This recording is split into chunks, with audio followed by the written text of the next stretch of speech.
আমার বিয়ের পর আমার স্বামী একটা মেয়েকে কাজে রাখে আর বলে তার কাজের খুব দরকার। সেই মেয়েটা বাড়ির সব কাজ করে দিত আর আমাকে কোনো কাজে হাত লাগাতে দিত না। সেই মেয়েটার সাথে আমার খুব ভালো বন্ধুত্ব হয়ে যায়। সে কাজ করার পর আমার ঘরে শুয়ে পড়ত আর আমরা গল্প করতে করতে ঘুমিয়ে পড়তাম। আমিও সামনে নিশ্চিন্তে আমার জামাকাপড় বদলাতাম। কিন্তু একদিন আমার গায়ের লোম খাড়া হয়ে গেল যখন আমি এই মেয়েটাকে কাপড় বদলাতে দেখি। আমি চিৎকার করে উঠি, কারণ সেই তো একটা। একদিন আমার স্বামী যখন কাজ থেকে ফেরে তখন একটা মেয়েকে সঙ্গে করে নিয়ে আসে। আমাদের নতুন বিয়ে হয়েছিল, আমাদের বিয়ে তো এখনো 1 মাস হয়নি। আমার স্বামী বলে, আঁচল তুমি সারাদিন কাজ করে ক্লান্ত হয়ে যাও, তাই আমি তোমার জন্য একটা কাজের মেয়ে নিয়ে এসেছি। এই মেয়েটা আগে আমার এক বন্ধুর বাড়িতে কাজ করত, কিন্তু আমার বন্ধুকে ছাড়িয়ে দিয়েছে। ওর যাওয়ার কোনো জায়গা নেই, তাই আমি ঠিক করেছি ওকে আমাদের বাড়িতে রাখব। মেয়েটা খুব অসহায়, ওকে কাজে রাখলে অনেক উপকার হবে। আমি না থাকাকালীনও তোমার খেয়াল রাখবে আর আমার চিন্তাটা একটু কম হবে। আঁচল, আমি যতক্ষণ কাজে থাকি আর তুমি বাড়িতে একা থাকো ততক্ষণ আমার তোমাকে নিয়ে চিন্তা হয়। আয়ুষের কথা শুনে আমি খুব খুশি হলাম, কারণ আমি বাড়ির কাজকর্ম করতে পারতাম না। আমি আমার বাপের বাড়িতে কোনো কাজে হাত লাগাতাম না। বিয়ের পর যখন আমার শ্বশুরমশাই আমাদেরকে আলাদা করে দিলেন তখন আমি খুব চিন্তায় পড়ে গিয়েছিলাম। বিয়ের পরের দিনই আমার হাত পা ফুলে উঠেছিল। আমি তো 1 কাপ চাও ঠিক করে বাড়াতে পারতাম না, আর এখন পুরো বাড়ির দায়িত্ব আমার উপর এসে পড়ছে। বাড়ির সব কাজ এখন আমাকেই করতে হতো। আমি ঠিক সামলে উঠতে পারছিলাম না। এই অবস্থায় আমার একটা কাজের মেয়ে খুব দরকার ছিল, কিন্তু আমি জানতাম যে আমার শ্বশুর বাড়িতে কাজের লোক রাখার অনুমতি ছিল না। তাই আমি নিজে থেকে আয়ুষকে কথা বলতে পারিনি। আর আজ যখন আয়ুষ নিজে থেকে একটা কাজের মেয়ে নিয়ে আসে তখন আমি কোনো আপত্তি না করে তাকে রেখে দিই। আমি মনে মনে খুব খুশি হয়েছিলাম, একটা কাজের মেয়ে থাকলে আমি আরাম করতে পারব। আয়ুষ মনে হয় বাড়ির অবস্থা দেখে চিন্তায় পড়ে গেছিল, তাই সেই সিদ্ধান্তটা নিয়েছে। আমার আয়ুষের অ্যারেঞ্জ ম্যারেজ হয়েছিল। আমাদের বাড়ির নিয়ম ছিল যে আমাদের জাতের ছেলেকে বিয়ে করতে হবে। আয়ুষ আমাদের একজন দূরসম্পর্কের আত্মীয় ছিল। আয়ুষ স্বামী বিয়ের দিনই প্রথমবার দেখেছিলাম, কিন্তু বিয়ের পর থেকে সে আমার খুব খেয়াল রাখে। সে একজন ভালো স্বামী হয়ে ওঠার চেষ্টা করে। বিয়ের পরের দিনই আয়ুষ বুঝতে পেরেছিল যে আমি বাড়ির কাজে খুব একটা দক্ষ নই, তাই সে আমাকে সব কাজে সাহায্য করে।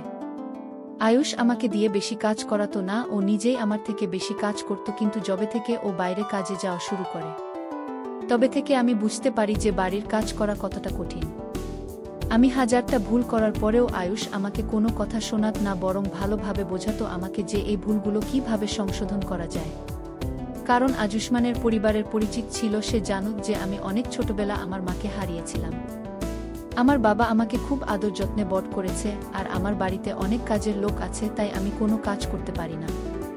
আমার শ্বশুর শাশুড়ি বাকিদের থেকে আলাদা ছিল, তারা আমাকে অনেক স্বাধীনতা দিয়েছিল, তাই আমি শ্বশুর বাড়িতে নিজের মতো করে থাকতাম। আমার বিয়ে হওয়ার পর থেকে আজ অবধি আমার দিনকাল খুব কষ্ট কেটেছে।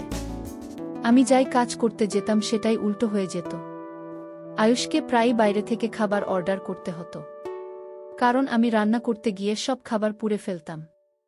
তাই বাড়িতে একটা কাজের মেয়ে আসায় আমি নিশ্চিন্ত হই। আমি তার ব্যাপারে বেশি প্রশ্ন না করে তাকে বাড়ির সব কাজকর্ম বুঝিয়ে দিলাম। আমাদের বাড়িটা খুব বড় ছিল। আমি জুহিকে থাকার জন্য একটা ঘর দিলাম। জুহি আমার বয়সী ছিল, তাই কিরে আমার কোনো অসুবিধা হতো না। কিছুদিনের মধ্যেই সে আমার ভালো বন্ধু হয়ে ওঠে। তারা কাজ আমার খুব ভালো লাগত। আমার ঘুম থেকে ওঠার আগেই সে বাড়ির অর্ধেক কাজ সেরে ফেলত। বাড়িটা আবার ঝকমকে হয়ে ওঠে আর সব জিনিসপত্র ঠিকঠাক জায়গায় পাওয়া যায়। যদি আমাকে কোনো কাজে হাত লাগাতে দিত না, সে নিজেই সব কাজ চটপট সেরে ফেলত। আয়ুষ একদিন আমাকে বলে আমি যেন জুহির থেকে বাড়ির সব কাজকর্ম শিখে নিই, যাতে কখনো দরকার পড়লে আমি নিজেই সব কাজ করতে পারি। জুহি তো আর সারা জীবন আমাদের সাথে থাকবে না। আস্তে আস্তে আমি ওটা বুঝতে পারি যে একটা মেয়ের বাড়ির কাজকর্ম জানা উচিত। তাই আমি জুহির সাথে হাত লাগিয়ে বাড়ির কাজ করতে শুরু করি। আমরা দুজনে মিলে যখন কাজ করতাম তখন দিনের বেলায় আমাদের সব কাজ শেষ হয়ে যেত। আয়ু যখন বাড়ি ফিরত তখন আমি আর জুহি ঘরে শুয়ে শুয়ে গল্প করতাম বা সিনেমা দেখতাম। যদি আমাকে বলতো যে সে একটা গ্রামের মেয়ে, আমি জুহির সঙ্গে সব কথা শেয়ার করতাম। আমরা এত ভালো বন্ধু হয়ে উঠি যে আমার কিছু বলার আগেও আমার মনের কথা বুঝে যেত। আয়ুষ যখন আমাকে নিয়ে নিশ্চিন্তে থাকত, আগেও কাজে গেলে আমাকে সেখান থেকে 10 বার ফোন করত। কিন্তু যবে থেকে জুগিয়ে এসেছে, তবে থেকেও অনেক কষ্টে আমাকে অফিস থেকে একবার ফোন করে আর কথা বলে ফোন রেখে দেয়। আমি যদি সাথে বাজারে যেতে শুরু করি, আমরা টুকটাক বাজার করতাম আর ঘুরে বেড়াতাম। জুহির মতো বন্ধু আমি আজ অবধি কখনো পাইনি। কিছুদিনের মধ্যে সে আমাদের বাড়ির একজন সদস্য হয়ে ওঠে। আয়ুষ জুহির সঙ্গে খুব ভালো ব্যবহার করত, কিন্তু আয়ুষ আমাকে ঝুঁকির ব্যাপারে তার বাড়িতে কিছু বলতে বারণ করেছিল, কারণ তার মা বাবা কাজের লোক রাখা পছন্দ করতেন না। তাই আমিও আসব কথা দিয়েছিলাম যে আমি তার মা বাবার সামনে জুহির নাম নেব না। যখনই আমি আমার শ্বশুর আর শাশুড়ির সাথে দেখা করতে যেতাম, তখন আমি ভুলেও জুহির নাম মুখে আনতাম না। আর আমি বলতে যাবি বা কেন, আয়ুষকে বিয়ে করে আমি খুব খুশি ছিলাম। সে আমাকে সব রকম সুখ শান্তি দিত। আমার জীবনে কোনো কিছুর অভাব ছিল না। মা মারা যাওয়ার পর আমি খুব একা হয়ে গিয়েছিলাম, কিন্তু আয়ুষকে বিয়ে করার পর আমার সেই একাকিত্ব আস্তে আস্তে দূর হয়ে যায়। যদি আসার পর আমি একটা বোন পেয়েছিলাম, তখন খুব গরম পড়েছিল। আমি আর যদি সকাল সকাল সব কাজ সেরে দুপুরের দিকে শুয়ে শুয়ে গল্প করতাম। আমি জুহিকে খুব হাসতাম, আমরা খুব হাসি ঠাট্টা করতাম। আমি ওর সামনে প্রায় জামা কাপড় পাল্টাতাম, ওর সামনে আমার একদম লজ্জাই লাগতো না। একদিন জুহি একটা খুব মোটা সালোয়ার কামিজ পরেছিল, যেটা পরে ওর খুব গরম করছিল। আমি যদি বলি, তুমি স্যুট আছে রে, আমার একটা হালকা স্যুট করে দাও, খুব গরম পড়েছিল, একেবারে সজ্জার বাইরে চলে গিয়েছিল। জুহি বলে, ঠিক আছে, তুমি আমাকে একটা হালকা জামা দাও, আমি সেটা পরে নিচ্ছি। আমি ওকে আমার একটা হালকা স্যুট বের করে দিলাম। ও ঘরের একটা কোনায় গিয়ে যাওয়া পাল্টাতে লাগে। যখন জামা পাল্টায়, তখন আমার নজর ওর শরীরের দিকে পড়ে, আর তখনই আমার গায়ের লোম খাড়া হয়ে যায়। আমি অনেকক্ষণ জুটির দিকে তাকিয়ে রইলাম। জামাটা বদলি আমার কাছে এসে দাঁড়ায়। তখন আমার পক্ষে নিঃশ্বাস নেওয়া কঠিন হয়ে পড়েছিল। আমি এতদিন ধরে যে জিনিসটা লক্ষ্য করিনি, সেটা আজ আমার চোখে পড়ে। আমাকে দেখে যদি সন্দেহ হয়, ও আমাকে জিজ্ঞেস করে আমার কি হয়েছে। আমি ওর কথার কোনো উত্তর দিইনি, আমি শুধু গলার আওয়াজটা শুনছিলাম। আজ ওর গলার আওয়াজ শুনি, আমি একটা জিনিস অনুভব করি। জুহি আসার পর আমি এতটাই খুশি হয়েছিলাম যে ও সত্যি আমার চোখে পড়েনি। আমার চোখের দিকে তাকিয়ে রইলাম। আমার স্বামী আমার থেকে এত বড় একটা কথা লুকিয়ে গেছে। আমি প্রশ্নটা আয়ুষকে সরাসরি করতে চাই। আমি জুহিকে এখন কিছু বলতে চাই না। আমি ওকে বলি যে আমার ঘুম পাচ্ছে, ও যেন নিজের ঘরে চলে যায়। আমি একটু বিশ্রাম করতে চাই। আমার আচরণে যদি খুব অবাক হয়, আমি ওর দিক থেকে চোখ ফিরিয়ে নিই। বাধ্য হয়ে ঘর থেকে বেরিয়ে যায়। আমি ভাবতেও পারিনি যে আয়ুষ আমাকে এত বড় ধোঁকা দিতে পারে।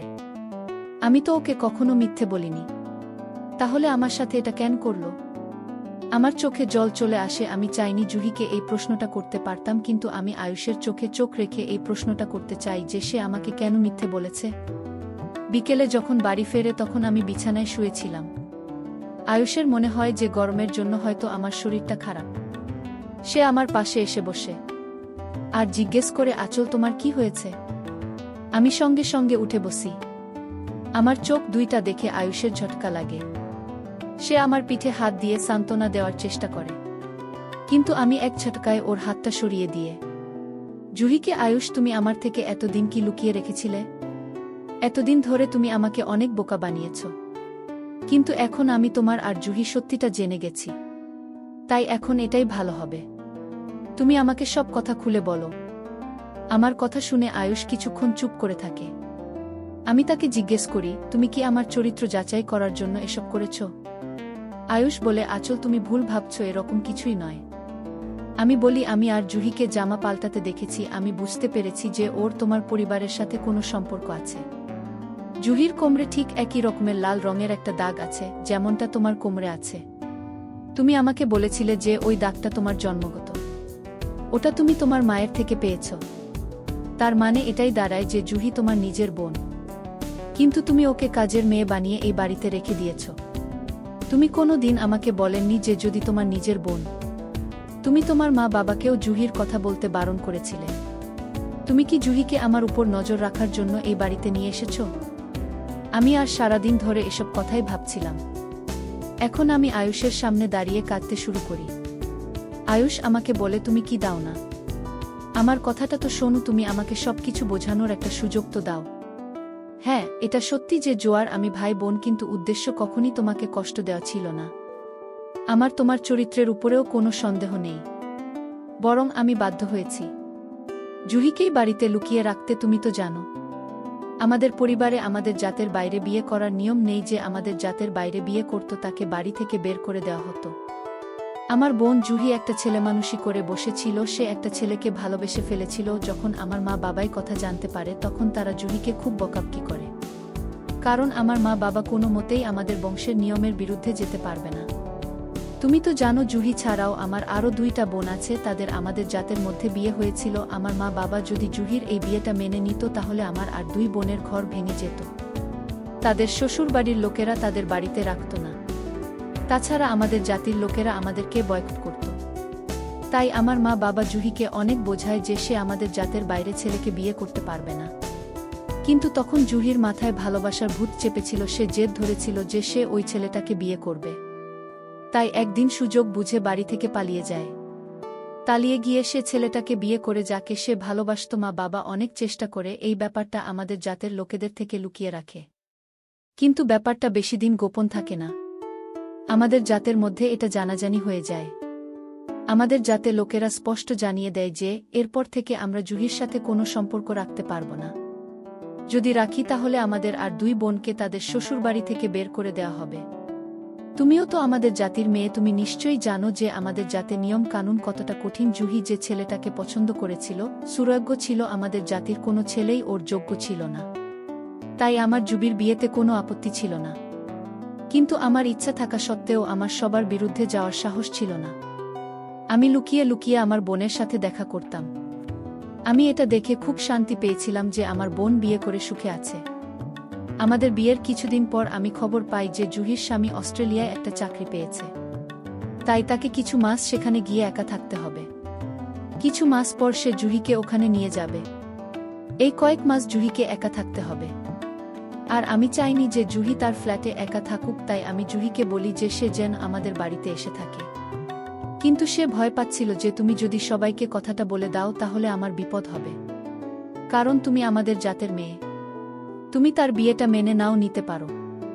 আমরা জুহির সঙ্গে সম্পর্ক রেখেছে, এটা জানাজানি হলে মা বাবার সমস্যা হতে পারে। তাই আমি সিদ্ধান্ত নিই যে জুহিকে এই বাড়িতে কাজের মেয়ে হিসাবে রাখা হবে। আমি জানতাম যে তোমার একটা কাজের মেয়ে দরকার ছিল, তাই তুমি জুহিকে এক কথায় রেখে দেবে আর ওর ব্যাপারে কাউকে কিছু বলবে না। যদি শুধু 2 মাসের জন্য আমাদের বাড়িতে থাকবে, তারপর ওর ভিসা এসে যাবে আর চিরকালের জন্য স্বামীর কাছে চলে যাবে। আমার কাছে আমাদের জাতির নিয়মের থেকে আমার বোন বেশি প্রিয়। তাই আমি বাধ্য হয়েছি তোমার থেকে সবটা লুকিয়ে রাখতে। তোমার জুহির বন্ধুত্ব দেখে আমার ভাল লাগে। আমি অনেকবার ভেবেছিলাম যে তোমাকে সত্যিটা বলে দেব, কিন্তু আমার ভয় ছিল যে তুমি যদি ভুল করে তোমার পরিবারের কাউকে এই কথাটা বলে ফেলো তাহলে আমরা সবাই বিপদে পড়ে যাব। আমি জানি আমি তোমাকে মিথ্যে বলে ভুল করেছি, কিন্তু একজন ভাই তার বোনের জন্য সবকিছু করতে পারে। আমি সেটাই করেছি যেটা আমার ঠিক মনে হয়েছে। আমি সমাজের জন্য আমার বোনকে বিপদে পড়তে দিতে পারি না। আমি আর সেদিকে তাকিয়ে রইলাম। আমি ওর ব্যাপারে কত কি না ভেবে বসেছিলাম। তো কোনো অন্যায় করেনি, তার বোনের সুখের জন্য এসব করেছে। কে জানে কখন যদি আমাদের পিছনে এসে দাঁড়িয়ে পড়েছিল। আমার চোখের জল দেখে সে আমার পাশে এসে বসে আর বলে, বৌদি আমাকে ক্ষমা করে দাও, আমি তোমাকে কষ্ট দিতে চাইনি। আমি যা করেছি বাধ্য হয়ে করেছি। আমি জুহির হাত ধরে বলি, সে এখনো আমার খুব ভালো বন্ধু, আর আমার বন্ধুর আমার কাছে ক্ষমা চাওয়ার কোনো প্রয়োজন নেই। আমি জুহির সাথে অনেক ভালো মুহূর্ত কাটিয়েছিলাম আর ওকে মন থেকে আমার বোন মনে করতে শুরু করেছিলাম। যদি ভালোবেসে বিয়ে করেছিল, আর সেটা কোনো অন্যায় নয়। এটা সত্যি যে আমাদের জাতের লেখাপড়া জানা শিক্ষিত ছেলে খুব কম ছিল। আমাদের জাতির এই বাজে নিয়মের জন্য সব বাবা মা বাধ্য হয় তাদের লেখাপড়া জানা মেয়েদের একটা অশিক্ষিত ছেলের সাথে বিয়ে দিতে। আয়ুষকে দেখে আমার গর্ব হয় যে সে তার বোনের খুশির জন্য সমাজের বিরুদ্ধে যেতে প্রস্তুত ছিল। মাস 2 পর জুহি বরাবরের জন্য অস্ট্রেলিয়া চলে যাবে। আমি জুহিকে কথা দিই যে আমি তার কথা কাউকে বলবো না, আর আমি আমার চেষ্টা করব আমাদের যাতে নিয়মগুলো পাল্টাতে, যাতে আমরা আমাদের মেয়েদের একটা ভালো বিয়ে দিতে পারি। সেটা জাতির বাইরে হলেও কোনো ক্ষতি নেই। আমি আজ যদি একে অপরকে জড়িয়ে ধরে খুব কাঁদি, আগামী 2 মাস যদি আমাকে বাড়ির সব কাজ শিখিয়ে দেয়। সে শুধু আমার ননদ ছিল না, আমার খুব ভালো বন্ধু ছিল। সে আমার বোনের মতো ছিল। যদি চলে যাওয়ার আগে আয়ুষ লুকিয়ে তার মা বাবার সাথে জুহির দেখা করায়, আমার শ্বশুরমশাই শাশুড়িমা দেখে খুশি হয় যে তাদের মেয়ে সুখে আছে। সব মা বাবাই তো এটাই চায় যে তাদের মেয়ে সুখী হোক।